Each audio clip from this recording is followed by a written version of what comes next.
Hey, what's going on, everybody, and welcome to another edition of the Square Table Live. If you're not familiar with what the Square Table Live is, we don't know either.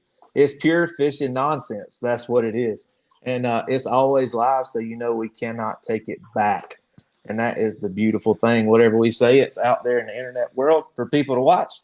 Not a lot of people do, but we appreciate you for watching and tuning in with us tonight.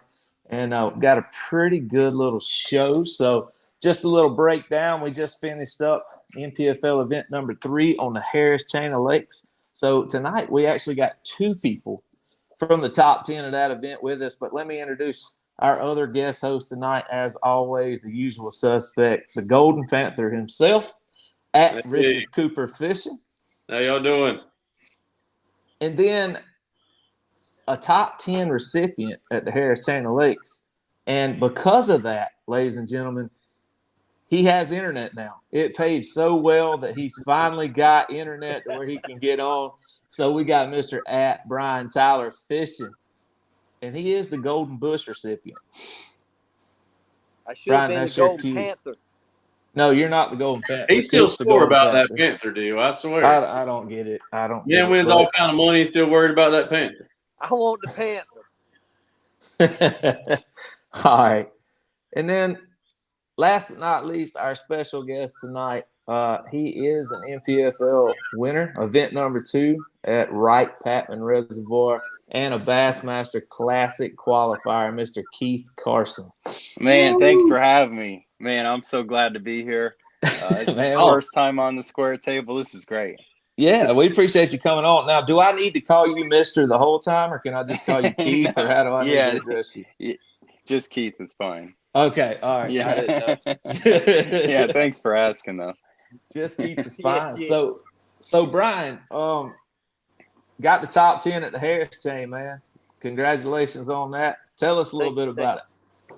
Well, I mean, I just put my head down and fish, bro. That's all I can do, and it paid off for me. I moved to Florida here about a year and a half ago, and them Florida strains a little bit different. They kind of associate to the grass a little different than everywhere else. So, I mean, once you kind of figured that out, it took me a little while, but it all panned out for me. And, them waypoints I had marking in boats really helped a lot, too. Yeah, come on. I'm just kidding. He did mark me once in practice. I'm going to leave that alone. Good. Yeah. Keith, so you finished 3rd, right? At Harris Chain? Right. And I don't think you finished out of the top 10 this year. Is that true? No, I did. On Eufaula, I finished 13th. Oh, yeah. Too bad for Keith. Yeah. And it's like looking back at, of course it's fine, but at the time, day 1, I think I only had 2 fish. And I was like, dang it. That, anytime that you don't come in with a limit, man, it's a killer. Even if you catch 5 small ones and say they're 10 pounds, at least you got 5, not having 5, man, that's tough on me too, man. I came in with 4 one day and 3 one day, so yeah, it was a real tough fishery. Yeah.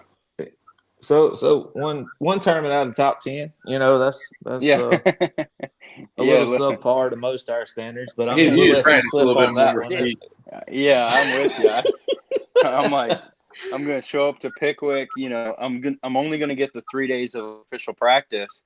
And I haven't been there in 6 years, so I'm not exactly sure what to expect. And I haven't fished there in July in 10 years. Last time I fished there, I was co-angler in the FLW tour on Pickwick in July, and it was an offshore fest that time of the year. Lots of good stringers caught then. But that was 10 years ago in July. I don't know if it'll compare at all.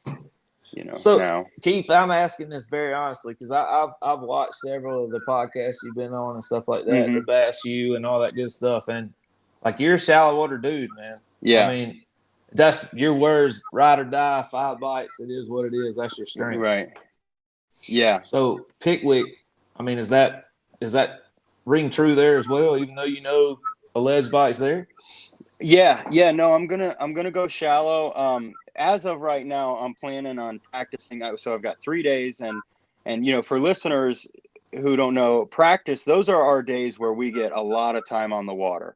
So, I'm going to be out there from, say sunrise, usually a little after sunrise. I'm the kind that sleeps in a little bit, but then I'll be out there till sunset. I'll be one of the last guys that put it on the trailer. And that's where you really get your time. So as of now, I'm planning on 2 days shallow and 1 day offshore. And I'm hoping to use the offshore as like a backup, honestly. But, it's hard to say. Andy Morgan, he goes shallow a lot too. And he's done really well on Pickwick up shallow in the past. There's been many times that he's made the top 10 and he's the only guy fishing the bank.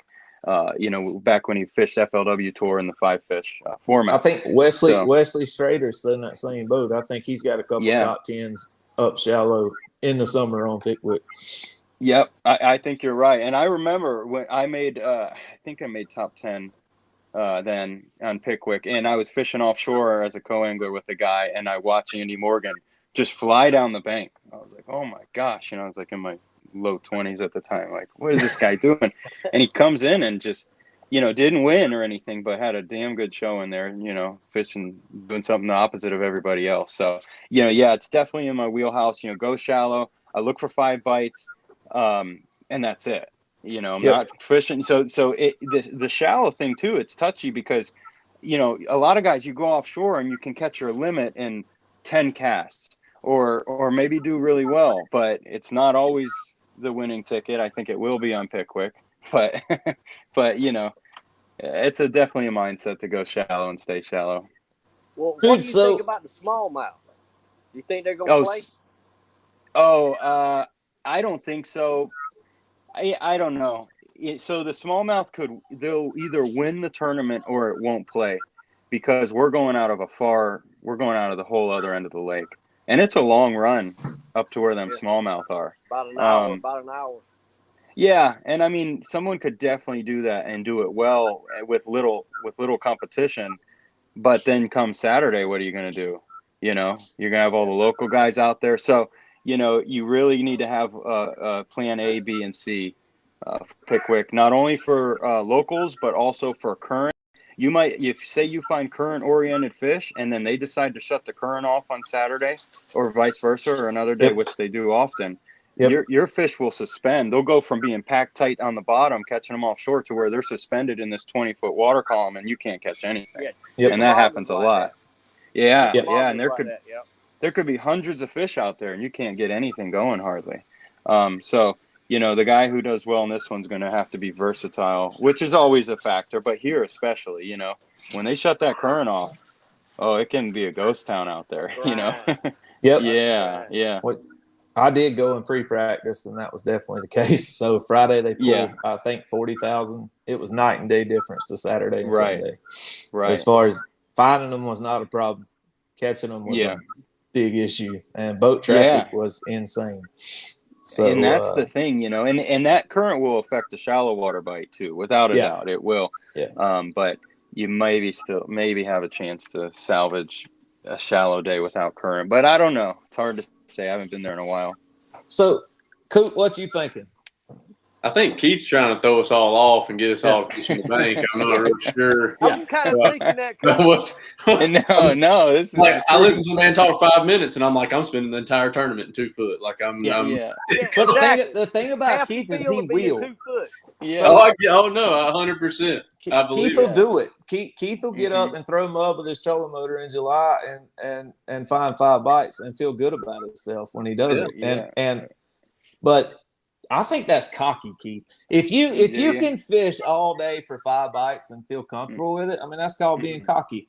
I mean, some people would say confident. I say that's cocky, because me, I would freak out. 1 o'clock, I'd be gone. Yeah. 8:30. If I didn't have a limit, I'd be done running around the lake 300 times by then. Yep, that's right. I've seen you do it. Oh no. That's true, but that took me I would say that took me 10 years to get over, to master that mindset.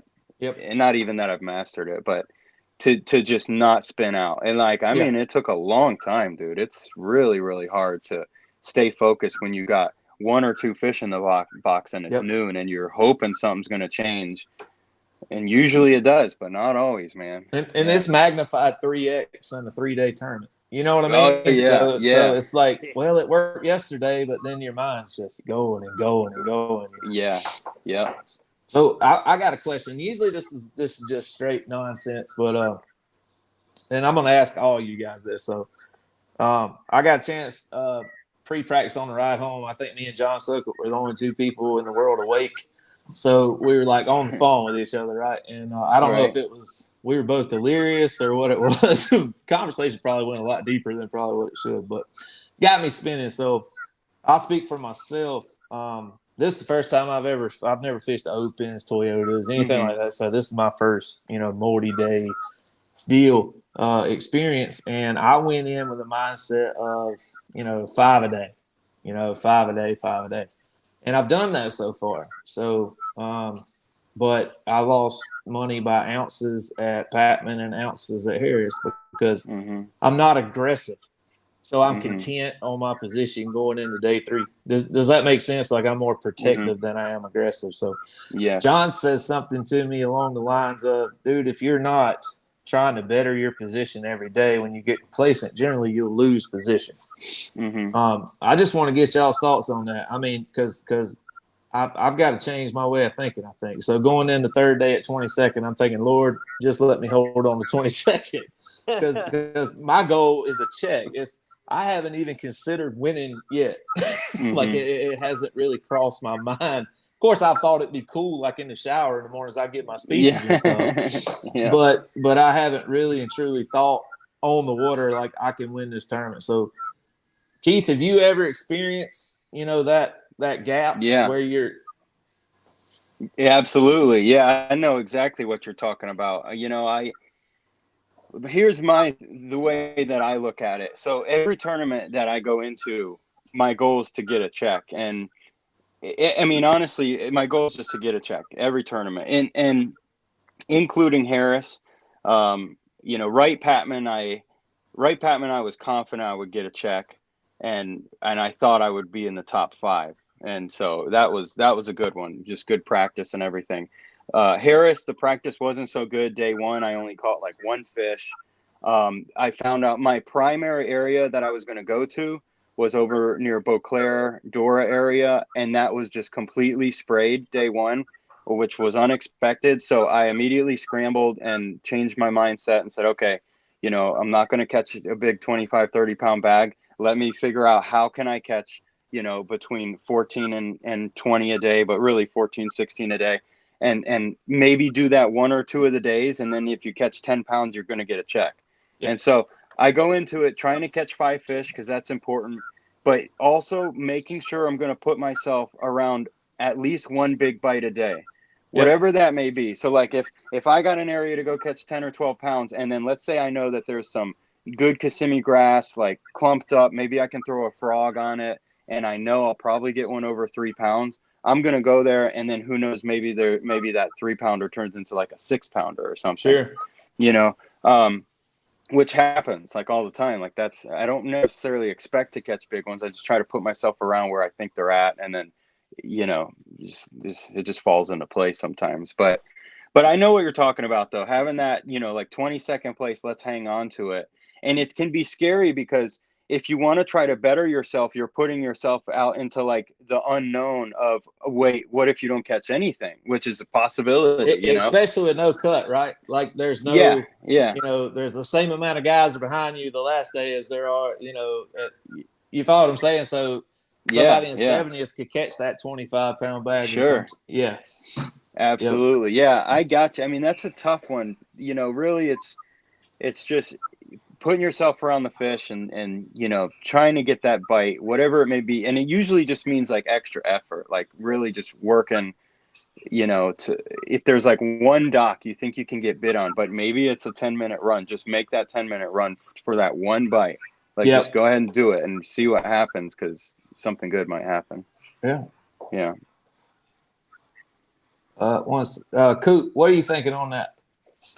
I think it's almost kind of scary listening to Keith's response in correlation with John's theory on that too, how close they are. Like that's insane to me. I mean, So it when made I complete mentioned to sense. John, like he was like Pickwick, I was like, "Where do you think the check line's going to be at Pickwick?" He said, "I don't care.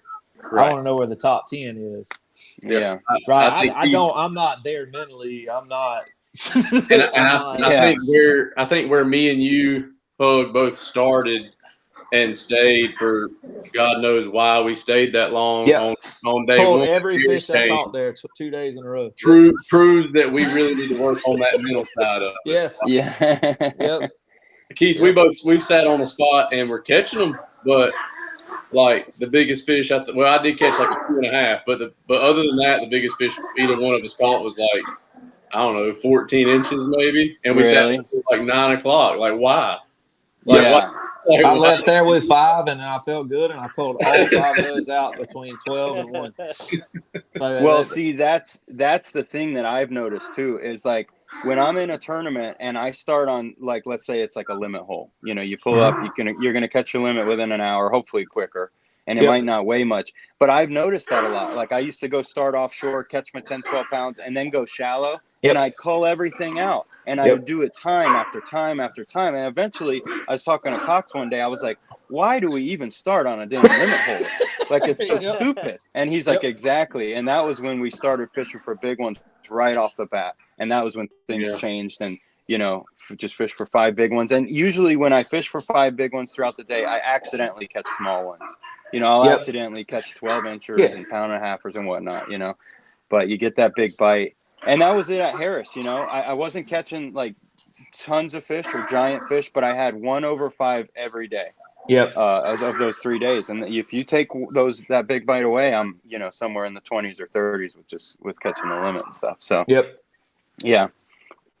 So with that being said, just real quick, then I'm gonna ask Brian his thoughts on it. Day 3 sitting in 22nd. I had made up my mind the night before. I'm not stopping there. I did it days 1 and 2. I didn't weigh a single fish. I caught 5 off of it, but I didn't weigh a single fish off of it. And I swear to God, it was like a magnet on my steering wheel when I was driving by it. I was like, well, let's just go get 5 real quick. So, yeah, that's smart. Yeah. So, what are you thinking, Brian?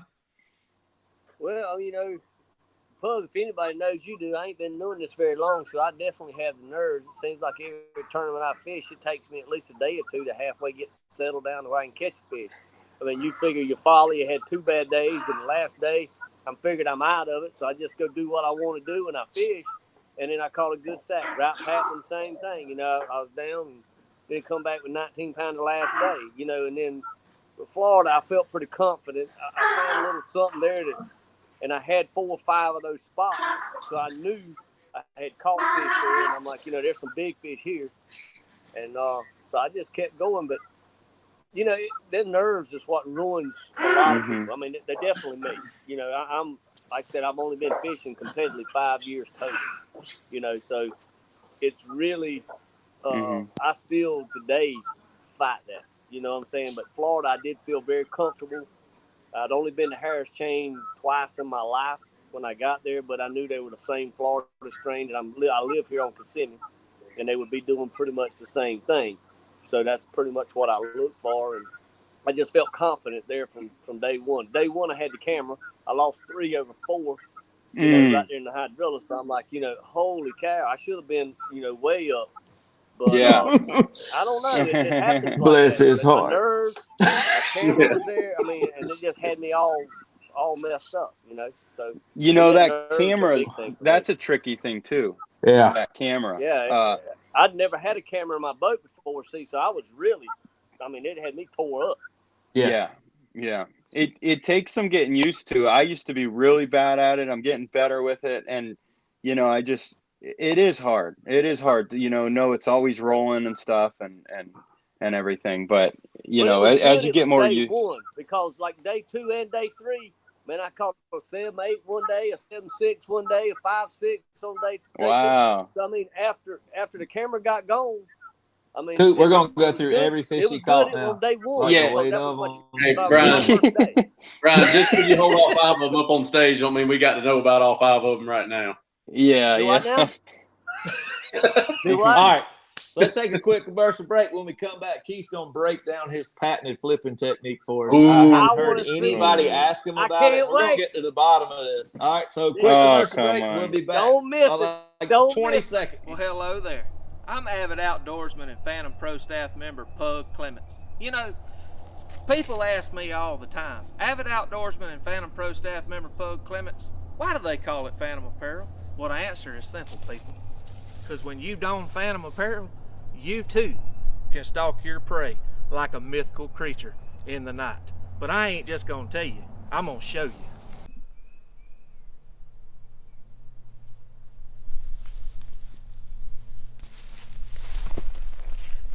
Houdini!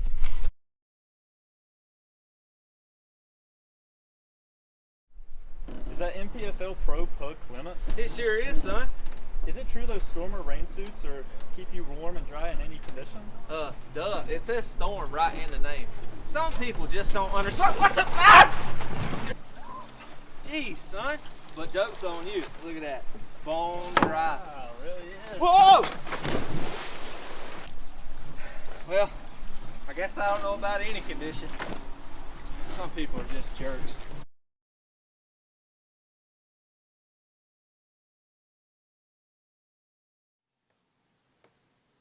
All right. So Brian's looking for a refund for his Wi-Fi. He froze up, and his check is gone from the Harris chain, so we're not talking to him about it anymore. Nah, he really did freeze up, and he's gone. But Coop, you on comments? What you got, brother? If you're not first, you're last. That one's from my team tournament partner at home. Yep. That's a tough mentality to fish by, but you kind of got to, man. It is. And then my wife says this is getting deep. I guess we've never gotten that deep before, but really getting off. It's the first time we've had somebody on that, like, I think is on a whole nother level. Yeah, so yeah. We're more interested in this than most people. That's right. That's right. And Landon Tucker comments every 30 seconds. Yeah, okay. Don't read any of Landon's comments at all. No, I'm just kidding. But what about anything about Keith's patented style on there? No, not yet, because we haven't talked about it. Okay, so I'm going to ask you. So I got a lot of questions on this, but we don't have a lot of time. So I've went back and I've watched the footage from Wright Patman. I feel like I learned a lot, but I'm really confused. All right. Yeah. And I don't say this in a joking manner at all. I mean it very seriously. But you went to a heavier weight than most people were flipping, but then you didn't want the bait to touch the bottom. And it was like 2 feet deep. So I get the whole aspect of a reaction bite, but why step up the weight? You know, is that just the initial fall or what's the deal? No, actually, the weight didn't have anything to do with the fall or the action of the bait. Well, it did, but the reason I was using the weight wasn't for action. It was because throughout practice, I was using a 3/8 and a ½ ounce, and it was working well. I was getting bites and everything. Yeah. But I noticed that, you know, those bushes, they were like this extravagant, orchestra, or however you describe it, of like twigs and arms and everything. So like, if you didn't make the perfect pitch and hit your mark, like let's say you hit a twig, when I was using that lighter weight, when I would hit a twig, it would bounce left, bounce right, ricochet off, and then spiral 24 times around the little teeny twig. And then I'd try to go in and I destroyed the area with my trolling. It was a disaster. So throughout practice, I had a 1 ounce tied on. I don't know where I was fishing the week before, Florida somewhere. So I had a 1 ounce from Flippin' Mats. And I was like, let me just sling this around, just because I know that I'll be able to hit my mark better with the extra weight. But when I made a bad flip, instead of it bouncing and doing all this, it would just kind of bounce and then still hit the water. And it made me so much more efficient, and I could hit my mark better. I could hit little tiny holes and get way back to the roots of the bushes. It just made everything. And then so after a day of practicing like that, still had just as many bites. Yeah. And then what I would do is I'd flip it in there and I would hop it out. The water was dropping. Yeah. And what happens is when the water drops, it's pretty simple. I mean, but when the water drops, the fish start to pull out. And instead of spawning directly on the base of those bushes, which is what I think they were doing when the water was up, then they just start to pull out, and they're still going to protect their eggs because they've already laid them. So by hopping that bait around, I was actually running it into fish, and I probably hit somewhere between like 5 and 8 fish a day. I could actually hit them, and only one of them would usually bite. But Right. that was one bite that I wouldn't have gotten had I not been hopping it around the way that I was. So that was like a, that was an extra bite that I assumed most of the field wasn't going to get. And that was my advantage, my mental advantage and Yeah. actual advantage. And I think of things in terms of percentages and stuff like that. So they raised Yeah. my percentage. So, I mean, what you're saying is you're on another level, and we get that. So the rest of the trip, fishing wants to tie behind your back. Now after this, No, not at all. I just thought it was trying to be honest. Yeah. It's funny, like when you were saying I flipped the big weight, because my answer to the getting wrapped up and spinning around, same thing was happening to me. Like it's like you make the perfect cast in the hole you want it, and there'd be one twig, and then it's like you couldn't work the bait but my answer to that was I'm going to put on braid so I can just rip it out of the bushes and not have to go inside of there. That was the wrong answer because I did braid too. I flipped 50-pound braid. Did you? So yeah, okay. I doing that 1 ounce. I did 50 braid, I was doing that too. Okay. Ripping it out sometimes. Yeah. I just missed half of it, Coop. I was almost there, bro. I'm getting there. Yeah. You were close. Do you mind showing our people the motion that you were using at Patman if they haven't went and watched the feed yet? Like we got to, we're gonna see this. I got a rod here. Okay, and I've had people like. That's fine. Yeah.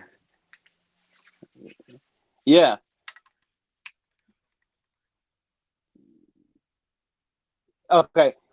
Yeah. So I'll try to show you how I do it. It's I've been flipping all my life as much as possible, and I've broken it down to where I can eliminate as much unnecessary movement as possible. And so what I do is I take my flipping rod here. This is one, actually, I think this might still be rigged up from Wright Patman. This was a fluorocarbon rod I never pulled out in the tournament. But I keep my rod flat. I keep my elbows in.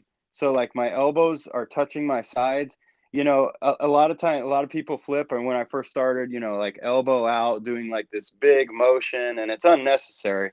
So like I keep my elbows in and I hold the reel with 2 hands, and it's kind of like this like choo-choo kind of motion. And you sling the bait towards you and then sling it back, and I'm barely ever moving, so I can just keep flipping, and it keeps my mechanics really tight and refined. So that way, it helps eliminate misses. Keith, you answered my very next question. I talked to Pug about this earlier this afternoon, that we had to come up with a good nickname for Keith's flipping motion. Yep. And it 100% is the choo-choo. Yeah, it's choo-choo. The Done. choo-choo. Yeah. Yep. It's the choo-choo technique. You heard it right here on the Square Table, invented by Keith Carson and patented by me. So when I come up with choo-choo flipping baits, I'm making the money, and I want to thank Keith for that. Thank you.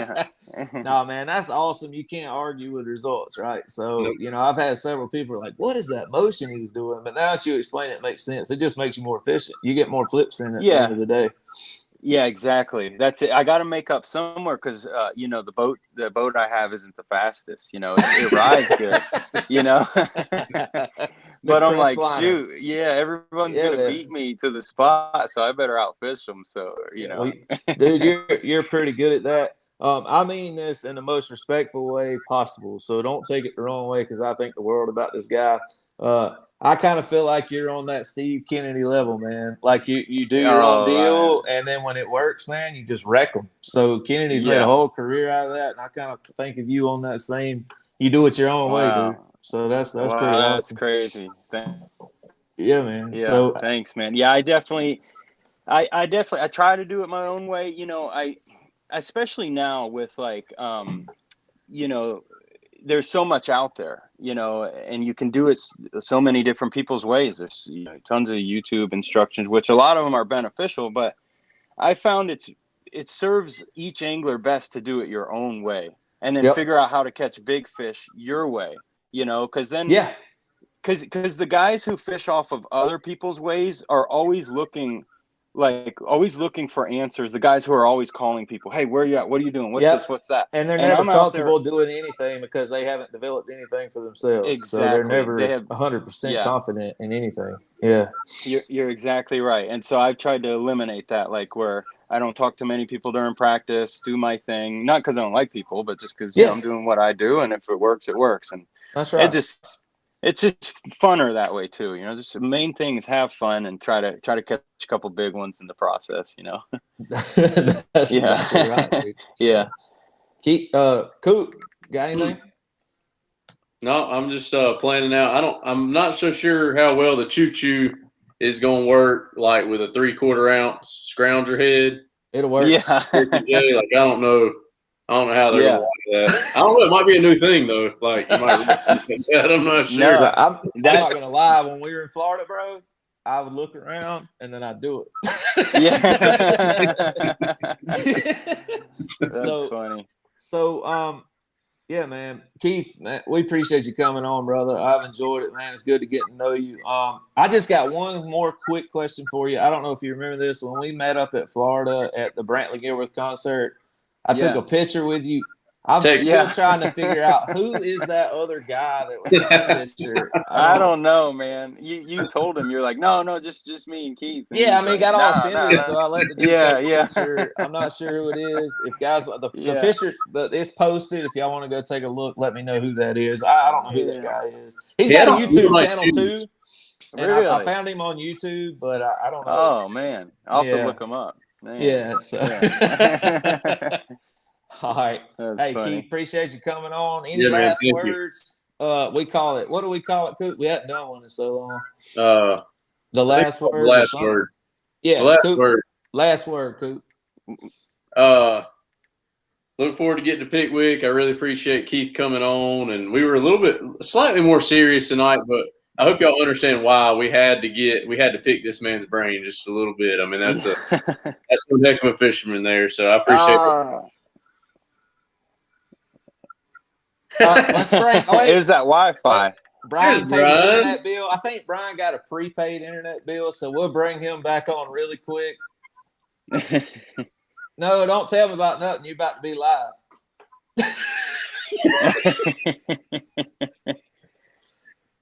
Okay. So, Keith, you got a last word, man? Anybody you want to thank? I'd like to thank my family, friends, sponsors, especially John for pushing me to quit my job as a UPS driver and pursue fishing. That's the big one. Last word is, fish for fun and do what makes you happy as an individual. Figure out how to catch them the way that you want to catch them, not what everybody else is doing, because that's not the right way to do it. That's not how you win, time after time. Have fun and help each other out. You don't have to be, some of the guys are like dickheads, and so like you don't, tight-lipped. You don't have to be like that. Yeah, I don't know if I could say it. You can say what you want. Okay. Yeah. He got 2 top 10s. He can say what he wants. Oh, that's right. He can say what he wants. Well, you can be a nice, caring guy and help people and still do well in tournaments. So 100%, dude. Yeah, 100%. Brian, Yo, give me a last word. Man, I missed the demonstration. Y'all boys knocked me off on purpose, so I couldn't watch it. I know what y'all doing. I got you. But I can watch it on YouTube, cuz you watch it. Let's check it out. Last word is, hey, listen, man, just like he said, just have fun. When it's not fun anymore, it ain't worth doing. That's right. Gotta be fun. So my last word is, and this is advice, people, don't watch YouTube before you go fish a ledge fishing lake, because there's a million videos and you will spend $10 to $30 per video buying whatever bait that dude is. Mhm. Yeah, exactly. Yeah, they're all trying to sell you something. Yeah. Yeah, man. Even the guy Yeah. with the GoPro, he doesn't even have a camera, man. He's going to sell you something by the end of the day. And I Something. bought some of it, and I appreciate it. I don't remember your handle, but I'd throw it out there if I knew who you were, but I can't remember who you were. So, but I bought some of that stuff. I think I even bought some TRC covers because one guy said it helped keep crankbaits. I don't know. I ordered a lot of stuff, and I'm never going to use any of it for pickwick. So beware of YouTube when you're out looking for practice or tournament information, because you'll spend a lot of money and then you'll look at it all when it gets here and you're going to think, I'm never going to throw that. And you're going to go right back the way you normally catch them. So just like Keith said, figure out your own strengths and fish your strengths, and you'll have a lot better time and be more successful doing it. All right. Hey, appreciate everybody for tuning in, and I guess that's it for the Square Table Live. I guess our next episode will be next week. We will have Mr. John Sokup, two-time NPFL winner, next Thursday night. Keith, you're welcome to come on anytime. I'd love to get you and John on at the same time. I could talk mad trash. Like, I'm going to pit you two against each other somehow and use it to my advantage. So that'll be my goal next week. Good. I'm just fishing against the fish. I'm not against John in any way. Yeah. I got you, brother. So, no, John's a good guy. Keith, you're an awesome dude. Appreciate you coming on, man. And that's it. Thank y'all. Yeah, thank you. Appreciate it. Hey, we're coming up on summertime. Fishing starts getting a little tough. Some parts of the country. I'm going to show you what I like to do when it starts getting a little tough. I like to use a little king stink stick. You know, it's great on your baits. Really helps you get extra bites. Really helps them hold on to it. This is the crawfish scent. But something not a lot of people know about, and you know, I've kind of tried to keep this to myself, but I'm going to share it with you now, is I like to take a little bit, and I run that tip up a little bit, just like that. Oh yeah, use it just like deodorant. It really makes them come to the boat. You know, it's one thing to put it on your bait, but when you have it on yourself, it just gives you that, you know,